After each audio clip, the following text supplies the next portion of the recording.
राधे राधे दोस्तों, जय श्री कृष्णा। मेरे चैनल पे एक बार फिर से आप सबका स्वागत है। तो दोस्तों, आप जानते हैं कि एक ऐसा यज्ञ हुआ था जिसमें संपूर्ण नाग जाति का विनाश तय हो चुका था।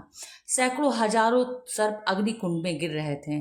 तक्षक जैसे महाबली नाग भी मृत्यु के मुख में थे। लेकिन तभी एक तपस्वी बालक ने यज्ञ रोक दिया था। लेकिन क्या आप जानते हैं ऐसा क्यों हुआ था? एक शक्तिशाली राजा ने नागों का पूरा वंश मिटाने अर्थात संपूर्ण नागवंश को समाप्त करने की ठान ली थी। और इस पंचमी तिथि का क्या रहस्य है? इसी दिन को नाग पंचमी के रूप में मनाया जाता है, और वो भी सावन जैसे पवित्र महीने में। सावन का महीना भगवान शिव को अत्यंत प्रिय है। सावन महीने में जब बारिश की फुहारें पड़ती हैं, अर्थात सावन के महीने में जब बारिश धरती को स्नान कराती है और चारों दिशाओं में सभी तरफ सिर्फ हरियाली ही हरियाली दिखाई देती है, ये पवित्र माह भगवान शिव की कृपा से हरा भरा होता है। जो ये पवित्र सावन का महीना जो है भगवान शिव को बहुत ही प्रिय है। जो भी भक्त सच्चे मन से भगवान भोलेनाथ का पूजन व्रत करते हैं, भोलेनाथ की कृपा से उनकी सारी मनोकामनाएं पूरी होती हैं। तो आप क्या सोचते हैं, क्या भगवान शिव के गले में नागराज वासुकी विराजमान है और भगवान नारायण स्वयं शेषनाग की सैया पर हैं? सिर्फ इसीलिए नाग पंचमी मनाई जाती? नहीं, ऐसा नहीं है। नाग पंचमी का पर्व जो है सावन मास की पंचमी तिथि को मनाया जाता है। इसका एक बहुत गंभीर कारण है और इसकी कई पुरानी कथाएं हैं, जिसमें से हम आपको एक दो कथा बताते हैं। लेकिन उसको सुनने से पहले हम आपसे ये कहना चाहते हैं, हमारे शास्त्रों में ये लिखा गया है, इस बात का वर्णन है कि किसी भी कथा को अधूरी छोड़कर नहीं जाना चाहिए। उसका फल नहीं मिलता है और पाप लगता है। इसलिए अगर आप इस कथा को सुनना चाहते हैं तो प्लीज पूरा सुनकर ही जाएं। कथा के मुताबिक महाभारत के युद्ध के बाद जब पांडवों ने राज त्याग दिया था और स्वर्ग को चले गए थे, तब अभिमन्यु, अर्जुन के पुत्र अभिमन्यु, जो चक्रव्यूह में वीर गति को प्राप्त हुए थे, उनके पुत्र परीक्षित को राजा बना दिया था। परीक्षित श्री कृष्ण भगवान की कृपा से अपने माता के गर्भ में ही ब्रह्मास्त्र से सुरक्षित रहकर जन्मे। वे धर्म, नीति और शौर्य के प्रतीक थे। और उन्होंने, जब वो हस्तिनापुर के सिंहासन पर बैठे तो उन्होंने अश्वमेध यज्ञ कर चारों दिशाओं में अपनी विजय पताका फहरा दी थी। एक दिन वो शिकार खेलने के लिए गए, जहाँ भूख और प्यास से व्याकुल हो गए, इधर उधर भटक रहे थे। तब उन्होंने एक तपस्वी ऋषि शमीक का आश्रम देखा। उन्होंने उनके आश्रम में जाकर शरण ली। ऋषि शमीक उस समय अपनी तपस्या में लीन थे। राजा परीक्षित ने उन्हें कई बार बुलाया, किंतु उन्होंने कोई जवाब नहीं दिया। जब राजा परीक्षित को कोई बात का उत्तर नहीं मिला तो उन्हें भ्रम हुआ कि ऋषि जानबूझकर मौन है, और उससे उनके अहंकार को ठेस हो गई। तो उन्होंने एक नर सांप को उठाकर ऋषि के कंधे पर रख दिया और वहां से चले आए। जब ऋषि पुत्र श्रृंगी, जो खुद भी एक तपस्वी थे, उन्होंने अपने पिता का यह अपमान सुना तो वो बहुत क्रोधित हो गए और उन्होंने क्रोध में श्राप दे दिया, जो राजा मेरे पिता के गले में मृत सर्प रख गया है, उसे 7वें दिन तक्षक नाग डसेगा और उसकी मृत्यु होगी। जब राजा शमीक ऋषि को ये बात ज्ञात हुई तो वे अत्यंत दुखी हुए और उन्होंने परीक्षित को संदेश भेजा कि पुत्र ने अज्ञान में आपको एक श्राप दे दिया है, उसका श्राप अटल है, इसे टाला नहीं जा सकता। राजा परीक्षित ये जानकर ना ही डरे ना ही भयभीत हुए, बल्कि उन्होंने गंगा तट पर बैठकर श्रीमद् भागवत कथा का श्रवण करना प्रारंभ कर दिया। 7 दिनों तक महान संत सुखदेव जी ने उन्हें मोक्ष की अमृत कथा सुनाई। जब 7वां दिन आया, तक्षक नाग ब्राह्मण का वेश लेकर पहुंचे और राजा को डस लिया, जिससे उनकी मृत्यु हो गई। किंतु ये मृत्यु सांसारिक नहीं वरन ईश्वर को समर्पण की अवस्था में प्राप्त हुई थी। उस समय जब राजा का अंत हुआ तो तक्षक नाग का समस्त ब्राह्मणों और राजाओं में नाम व्याप्त हो गया, और यही दिन श्रावण शुक्ल पक्ष की पंचमी का दिन था, जिसे बाद में नाग पंचमी के नाम से जाना जाता है। किंतु कथा यहीं समाप्त नहीं होती। राजा परीक्षित के पुत्र जन्मेजय को जब ये मालूम चला तो उन्होंने प्रतिशोध में जलते हुए सर्पदाह यज्ञ का आयोजन किया, जिसमें मंत्र बल से समस्त नागों को बुलाया गया और अग्नि में आहुति दी जाने लगी। हजारों नाग जल गए, नागलोक हाहाकार से भर गया। तब नागों की रक्षा के लिए एक दिव्य बालक मुनि आस्तिक, जो मनसा देवी और ब्राह्मण जरत्कारु के पुत्र थे, उन्होंने राजा जनमेजय को धर्म का स्मरण कराया। कहा, राजन, ये प्रतिशोध नहीं, अधर्म है। सभी नाग तक्षक नहीं हैं और निर्दोषों का संहार कभी भी धर्म नहीं कहा जा सकता। राजा जन्मेजय ने आस्तिक की वाणी से प्रभावित होकर यज्ञ को तत्काल प्रभाव से रोक दिया और नागों को जीवन दान दे दिया। आस्तिक मुनि के कारण नागों की रक्षा हो गई। इसके बाद से नागपंचमी पर्व मनाने की प्रथा शुरू हुई। यज्ञ की आग को ठंडा करने के लिए आस्तिक मुनि ने उसमें दूध डाल दिया। इस मान्यता की वजह से नाग पंचमी पर नाग देवताओं को दूध चढ़ाने की परंपरा शुरू हो गई। अब हम आपको नाग पंचमी की दूसरी कथा बताते हैं। प्राचीन काल में एक सेठ जी के 7 पुत्र थे। सातों के विवाह हो चुके थे। सबसे छोटे पुत्र की पत्नी श्रेष्ठ चरित्र और की विदुषी और सुशील महिला थी, परंतु उसके कोई भाई नहीं था। एक दिन बड़ी बहू ने घर लीपने को पीली मिट्टी लाने के लिए सभी बहुओं को साथ में चलने को कहा, तो सभी बहुएं धलिया और खुरपी लेकर मिट्टी खोदने लगी। तभी वहां एक सर्प निकला, जिसे बड़ी बहू खुरपी से मारने लगी। ये देखकर छोटी बहू ने उसे रोकते हुए कहा, मत मारो इसे, ये बेचारा निरपराध है। ये सुनकर बड़ी बहू ने उसे नहीं मारा।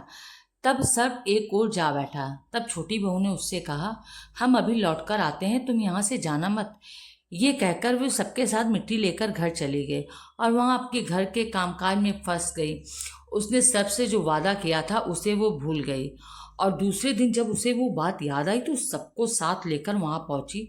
सर्प को उस स्थान पर बैठा देखकर वो बोली, सर्प भैया नमस्कार। सर्प ने कहा, तू भैया कह चुकी है इसलिए तुझे छोड़ देता हूँ, नहीं तो झूठी बात कहने के कारण तुझे अभी ढस लेता।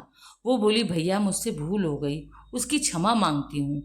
तब सर्प बोले, अच्छा तू आज से मेरी बहन हुई और मैं तेरा भाई, तुझे जो मांगना हो मांग ले।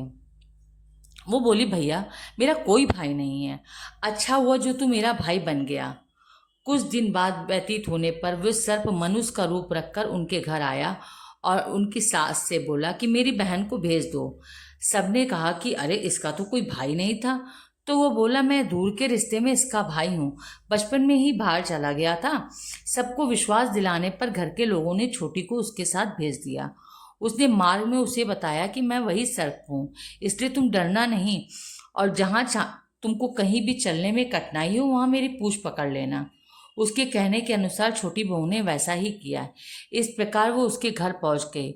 वहाँ पहुँचकर अपने सर्प भाई के धन ऐश्वर्य को देखकर वो आश्चर्यचकित हो गई।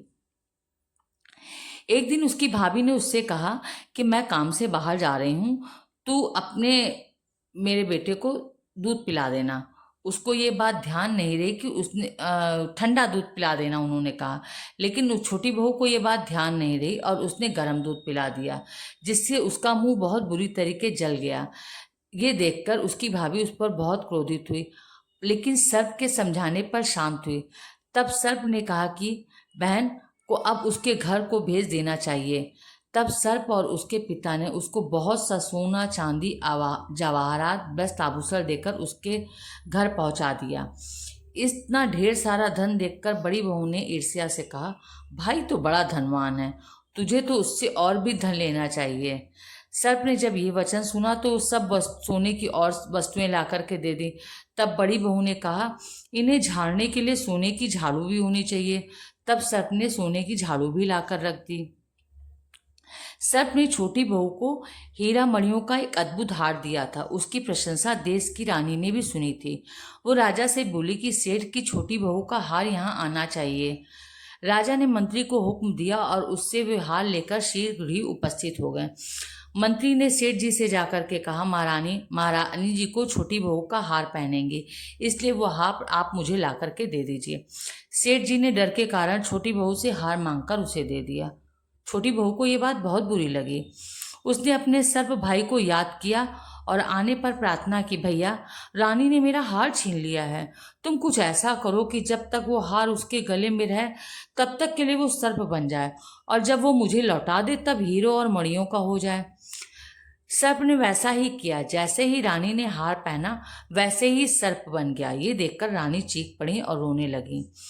ये देखकर राजा ने सेठ के पास खबर भेजी कि छोटी बहू को तुरंत भेजो। अब सेठ जी डर गए कि राजा न जाने क्या करेंगे। वे स्वयं छोटी बहू को लेकर पहुंचे।